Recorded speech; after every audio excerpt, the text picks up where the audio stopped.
Welcome, everyone, to the Beacon of Light podcast. Tonight we have with us the Miss Teresa Leet, and we are so excited to have her. But before we have her give her story, we're going to jump right into this. I'm April Tribe Juke. Welcome to the Beacon of Light podcast. I believe we are all made with light, and light is hope. This podcast brings authors who write stories of hope to all of you. Your journey to be inspired and amplified by these stories starts now. All right, and we're back. So as you can see running on the ticker beneath us, here we have Miss Teresa Leet, and she has an amazing book called Chasing Easy. So, Miss Teresa, tell us a little bit about yourself, and we are going to jump into all these questions. Okay. Well, I am a mother of 3 children. I have an amazing husband, which is my third. So before you make any kind of judgments, my book kind of covers the first 2. So this is my third husband, amazing. I'm very much involved with church. I love to reach out and help other people. I just celebrated my 25th birthday, plus 34. So anyway, loving life. And it's taken me all these years to figure out really what my purpose is. So if there's anybody struggling with, I have no idea what my purpose is, it took me a long time to figure mine out. So hang in there. That's right. Hang in there. All will be well. So we're excited to have her here this evening. Thank you. Her book, Chasing Easy, is something that's not so easy, right? And that's probably why she's been chasing after it. And like she mentioned, it took her a long time to get to the place of where she is at now. And in that way of trying to find where life happens, where it doesn't happen, and where it happens too much, there forms the whole excitement of the journey. So, Teresa, we talked a little bit beforehand, and we wanted to focus in for tonight's conversation about adoption. And she can really speak to a lot of different things within her book. And as she mentioned, she's a mom of 3. And so this is kind of part of all of the things that are talked about within this book. So let's kind of jump on into the adoption realm of things and share with us some of your feelings. Well, first of all, I want to tell you that my perspective on adoption came through experience. And when you're going through something, you really don't have any idea how it's going to turn out, whether it's going to be for good or for bad. And most of the time you have a knee-jerk reaction to whatever the circumstance is. And that was mine. And I want to go back a little bit because my book, the complete title is Chasing Easy in a Life of Hard Choices. And it's about failed marriages. I've already mentioned, this is my third, failed marriages, unplanned pregnancies, and the God who restores. So things that happen, and then I had the solution. So all of that is in the title, but it's not just the title of a book, it was my life. And for me to appreciate an adoption story, I had to go through a couple of other things that were not so great. And it's in my book, but the first I'll tell you is at the age of 15, I had an abortion. And I had no idea what I was doing. I had no idea that there were any crisis pregnancy centers because probably 38 years ago, there weren't. And I didn't have access to any of that. So I did what I thought I should do, which was really based on convenience. I was in high school. I was 15 years old, for goodness sakes. So that happened. And then fast forward 35 years later and 3 children later, I realized that all of the choices that I had made in my life stemmed back to that one choice that I made with that abortion. And what I mean by that is people are recognizing, the medical profession is recognizing now that there is PTSD associated with abortion. And I would not have known that the choices I was making, I went through a weekend warrior bout with cocaine. I liked alcohol more than I should have. I mean, all of those things, relationships that weren't any good for me. So I went through all of those things in that time frame before I realized, why am I acting the way that I'm acting? And why am I doing the things that I'm doing? And then I realized it's because I was self-loathing. And getting to the point of having 3 children and then having my second failed marriage, we had an opportunity to reconcile. It was a failed reconciliation, and I ended up pregnant. I know how I got pregnant, so I'm not going to say I don't know how I got pregnant, but I know how I got pregnant. And I was completely caught off guard. I was on birth control. So for those of you that may think that birth control is the answer, it's not. Only the Lord opens and closes the womb. So I just want to get that out there. When I found out that I was pregnant, I called my husband at the time. He told me to have an abortion. I called my mom. I went over to see her, and my mom told me that you need to have an abortion. And the reason that they said that was really that the reason they said it is because I was living on my own. I was a full-time career mom, and I already had 3 children. So in order for me to bring another child into that situation, it really would not have been healthy for me, for my other children, or for the baby. So I called a friend of mine who was one that led me to Christ 8 months earlier. And she gently suggested that I consider adoption. Well, what do you think I did? I practically hung up on her. I got irate. I was like, who do you think you are? Do you not think I have enough on my plate? How can I possibly carry a baby for 9 months and then show up? And at the time I was a manager, I had 23 direct reports and lots of customers. How do you expect me to show up and explain, yes, I was pregnant and now I have no baby to show for it? So I just completely shut her down. I went ahead and I scheduled the abortion, and I was on my way to have the abortion. And literally, Carrie Underwood, if you ever listen to this, Jesus take the wheel, that's exactly what happened to me. I pulled over in front of the mall and sat there and cried uncontrollably for what felt like hours. It was probably 5 minutes, but it felt like hours. And I turned around and I went home and I said, okay. And the Lord spoke to me and said, this is my child and I have plans for it.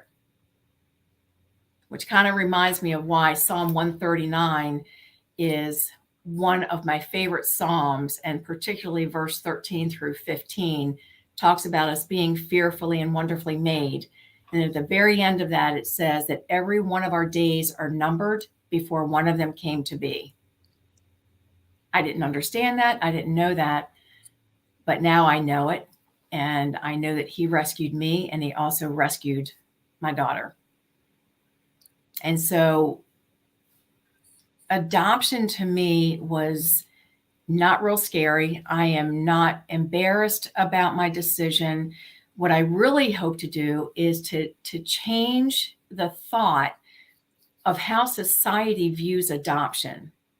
Because sadly enough, adoption is viewed as more evil than abortion.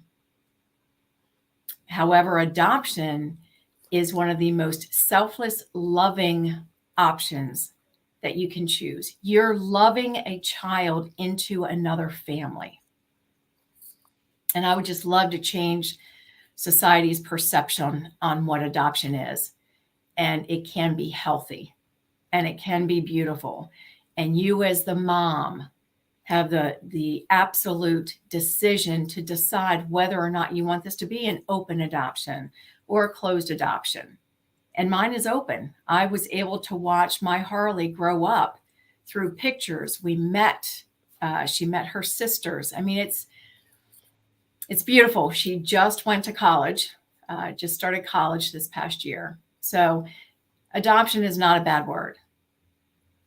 And I'm seeing somebody put as a birth mother, I love this episode so much. God bless you. God bless you, Abby. So we just need to spread the word out there that adoption, if you are not equipped to bring a child into the world, there is somebody that will love your child. So I just want that to really be a clear message out there. I love that. The The emotion that rises up is It's it's okay. better just to sign it. It is better to sign it. Miss Abby, yeah, at her age, she was 15 and also as a birth mom, gave away her baby. And so you guys have a connection there. And I don't think it matters the age. I think what is really important is to see, like you said, that selfless love and how you can offer your child to another family. And through the amazing people who I've been connected with, there are other stories that are similar to this, and that message that they want to share out there is so similar. Another friend, she already has children, and similar to you, this child who she was now pregnant with from a different kind of situation, she knew that it was time to allow that baby, and it was a boy, to grow and flourish within his family and all of that. So I just Mm, think there are options, and it's so empowering, right? Because yeah, you have the say. You can do the growing, you can do all of that and help somebody else then continue forward. And like you said, if you right. decided on the openness of it and that communication back and forth, or the closeness of it, it either way, that is your personal understanding and preference for it. Hmm. But wow, the life now, what you named her, Harley, her Hmm. name, what she has the opportunity now through college. What if she's one of those that discovers somebody that helps something else, right? We you just never know. Right. God knows, right? Yeah. And And it's just she's so good. amazing. I mean, she is absolutely an amazing young lady. And the other thing that I think is really healthy about the way that we decided on our adoption plan is she knew, age appropriate, she knew that she was adopted, that it was a loving decision. And we were pen pals for a little bit, which is adorable. And I have the letter saved, obviously. But in one of the letters, every other line was a different color because she's very artistic. Uh, she said and ended it with, I know why you did what you did, and I love you. So that is, whew, that's confirmation that it was a loving decision, that it was a loving choice. And I wanted to share, April, that one of the exercises that I did that I also will do in the counseling setting is, look, when you have an unplanned pregnancy, you're scared to death. All these thoughts are going through your mind, depending on who you're surrounded with, whether you have support or not, where you are in your life, whatever season you're in, your financial situation. There are so many things that impact your decision. And we lose sight that this is a child. So, what I did is I made a list of, okay, these are all of the things that I want for my child. And I made that on one side of the paper. This is what I want. And then on the other side, I wrote down, this is what I can provide. And it wasn't to shame me. It wasn't to judge me. It wasn't to ridicule. It was none of those things or to lay guilt on me. It was to see the reality, taking the emotion out of it. Can I provide for my child exactly what this child deserves? And the answer was no. And the adoptive parents provided everything that I wanted on that list and then some.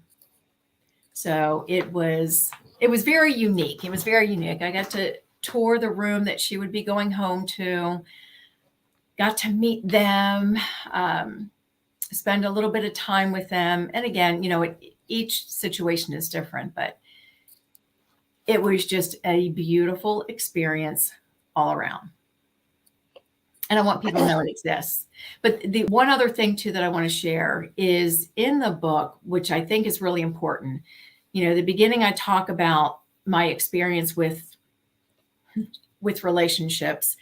I talk about 15 and getting pregnant, not even knowing what was happening to me. And then the other one, it talks in the middle, it talks about parenting, and it talks about sticking in a relationship longer than I should have, or even going through with it when I knew that I should not have with marriage. Now I've got beautiful children based on that. So God still had a plan. He worked it all together for good. But in the back of the book, I give you the perspective of the adoptive parents. So she contributed to the book, which I think is very unique. And she gave her journey of what she went through, 2 in vitro treatments, trying to get pregnant. And then when she realized that she couldn't get pregnant, I came into the picture. And you'll have to read the book to find out the beautiful unfolding of how it happened, because it was by no means an accident. There was divine intervention throughout the story. But then also at the very back of the book, I have a man's perspective, and a man's perspective on lost fatherhood. You know, what about the baby's daddies who have no idea that their girlfriend is pregnant and the girlfriend acts on her own and has an abortion?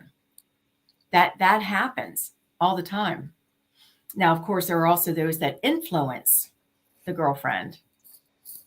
But I think it is important to hear the voice of the men, because I think that they're often forgotten. But the other perspective from a man is, what's a godly man look like? What should we be looking for? Because I know that what I was looking for was really outward appearance. I didn't care about somebody's heart. I didn't care about their character. I myself wanted arm candy, you know, so I went after the bodybuilders and the guys that all the girls looked at. And, you know, that was just silly, because that's exactly what happened. But anyway, you learn, right? You learn and you grow from it. That's right. So there you go. So in that learning and growing process, I'm really glad that you have the perspective from the adoptive parents as well as the man. I think that is something that is really missing, because as a family, in the realm of family, even when we think about our Heavenly Father, hello, the Father of this whole family, that perspective is enormous. And I know that there are small groups out there that have banded together to say, I was a man that my girlfriend or my wife or whatever did abort, and now I wonder about that child. So I had a question, that now that you decided to go through with the pregnancy and Harley was born, from that situation, does at the time where you had divorced but you had reconciled and then that fell apart, is he proud of your decision to have gone through with the pregnancy? That is such a good question.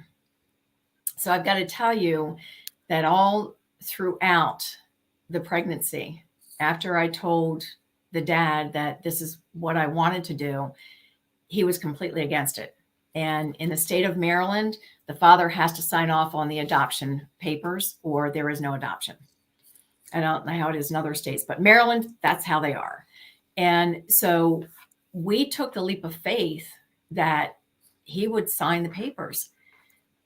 After Harley was born in the hospital, laying in the bed in recovery, is when my attorney said, the dad is here and he's signing the papers. So it was, you talk about the 19th hour, and the adoptive parents knew all along this was a huge risk, right? But it's better to take the risk than to live with regret. Ooh, And say so that they took again. the risk. Say that again. That's really powerful. It's better to take the risk than to live with regret. That's And true. so that's what the adoptive parents did. They knew what the risk was, and they chose to have faith anyway. And so is he proud of the decision? I think that now, because I share pictures with him as I get them and let him know what's going on in her life, because we talk now. We're much better friends than we were married, which is another healthy thing that has come through all of this. But I think that he understands. And I think that he himself knows that it was the right decision, although I don't ever expect to hear that. Yeah. And that's okay. And that is okay. It is okay, because sometimes, that timing will come possibly later, but really that's incredible to share the pictures with him and to know that part of a life as opposed to being part of a death.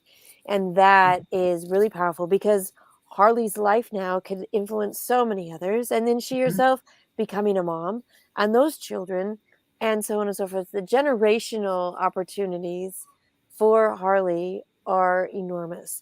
And when Yes. we face those hard decisions, it is incredible for those that choose life to know what goes on further, in a history that Yeah. well, in a future that we won't know about until the history is past, right? Yep. So it's really an interesting perspective on it. So, how were your own children realizing that mom was going to have a baby, but baby was not going to come home? What were they thinking? So the girls, I've got twins. They're now 23, and my oldest is 30. All three girls. The Lord has a sense of humor with three girls and with twins. Um, at the time, the way that I explained it to them, which would have been age appropriate for them because they were 4 and 7.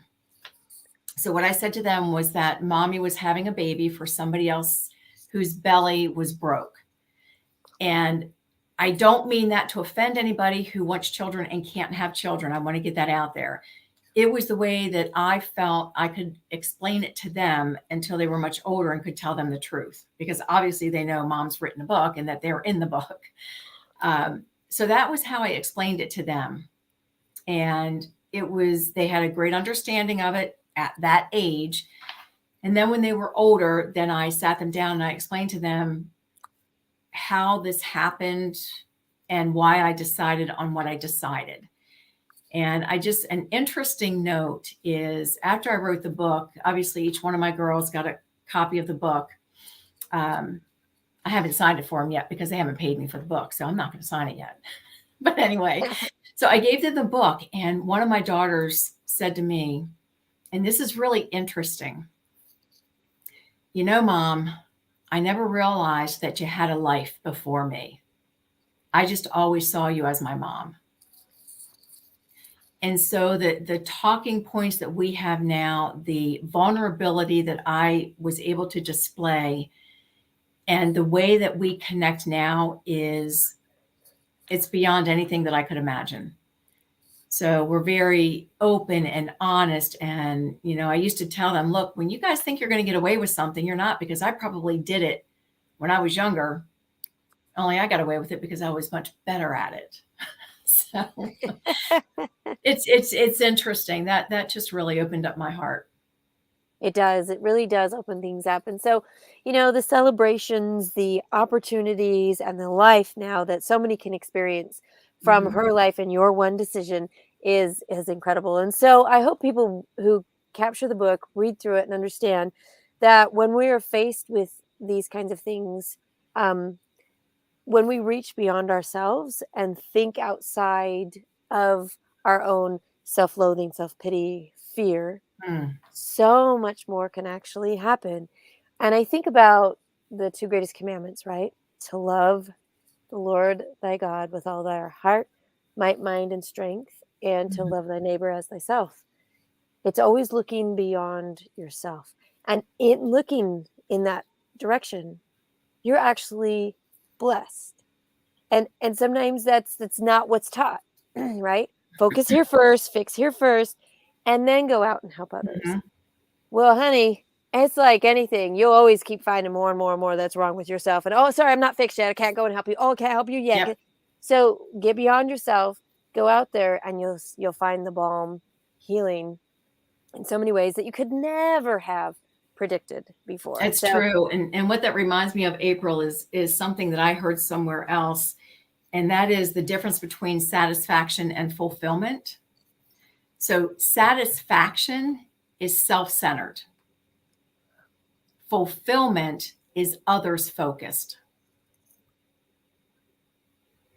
yeah, So if there's somebody that's not feeling fulfilled, take a look at where you're spending your energy and your thoughts and your time, because if it's all about you, and the way to easily figure that out is if you don't get your way, you throw a temper tantrum like me, I still do. You'll be able to decide, maybe I need to focus more on the needs of other people so that I can feel more fulfilled. And as you said, you will be blessed through that. yeah, in And ways that you just are so surprised at. ways that only Mhm. your heart knew, well, somebody else all knows. Yeah, he knew. He knows. Yeah, for Yeah. sure. Thank you And so much, Teresa. This is such a you're beautiful welcome. conversation with this. And with our last few minutes, what is the message that you want to share with everyone here in the audience, which is kind of your shining beacon of light for these last 2 minutes? You have the floor.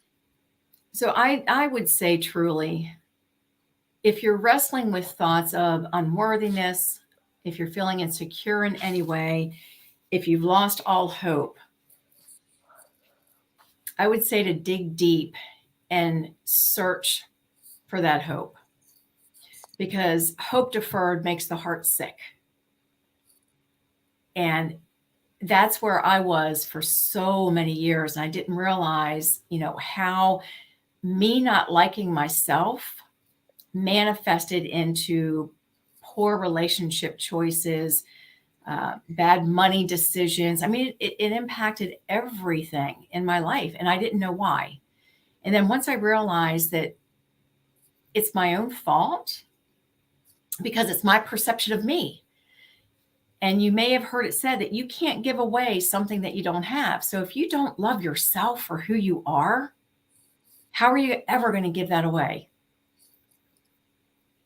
And I would say that your experience is different than my experience, and that there is somebody waiting on the other side of your obedience. So if you feel like you're being called to write a book, uh, write a blog, do a podcast, if you're being led to do anything that will pour into other people, just do it. Do it afraid, like Lisa Bevere says, and see what happens. Don't do it in your own power. You need to imply somebody else's power, right? The Lord has to be your strength, truly. And if you fail, you'll fail forward. You just pick yourself up and go on. Or like Aaliyah says, pick yourself up and try again. Now there's going to be some people looking that song up. It's really got a good beat. But just, be okay with not being okay, but don't marinate in that. Move on from it. Feel your feelings, acknowledge them, and then move on. And you will become stronger.